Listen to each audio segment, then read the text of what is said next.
నమస్తే.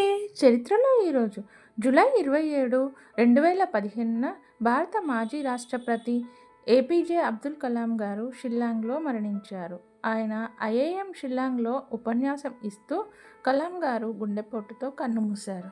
ఆయన చివరి మాటలు "funny guy, you doing well" అని సహాయకుడిని అడిగారు. ఆయన సరళ జీవనం, విజ్ఞానం మరియు యువతపై ప్రేమకు దేశం మొత్తం గౌరవంతో తలవంచింది.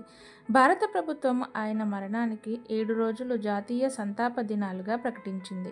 ప్రపంచవ్యాప్తంగా ప్రముఖులు మరియు ప్రజలు అగాధ సంతాపం తెలిపారు. ఆయన శరీరాన్ని తమిళనాడులోకి రామేశ్వరానికి తరలించారు. జూలై 30, 2015న పూర్తి రాష్ట్ర గౌరవాలతో అంత్యక్రియలు జరిపారు. ఆయన్ని మిసైల్ మ్యాన్ ఆఫ్ ఇండియాగా పిలుస్తారు. అగ్ని, పృథ్వీ, ఐఎస్ఆర్ఓ, డిఆర్డిఓ ప్రాజెక్టులు చేశారు. భారతదేశ 11వ రాష్ట్రపతిగా ప్రజలకు సేవలు అందించారు. ఆయన చివరి శ్వాస వరకు పనిచేస్తూ విద్యార్థులను ప్రేరేపిస్తూ జీవించారు.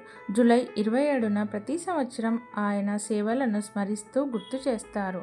ఈ మహనీయుడిని తలుచుకుంటూ ఈ వీడియోకి ఒక లైక్ చేయండి.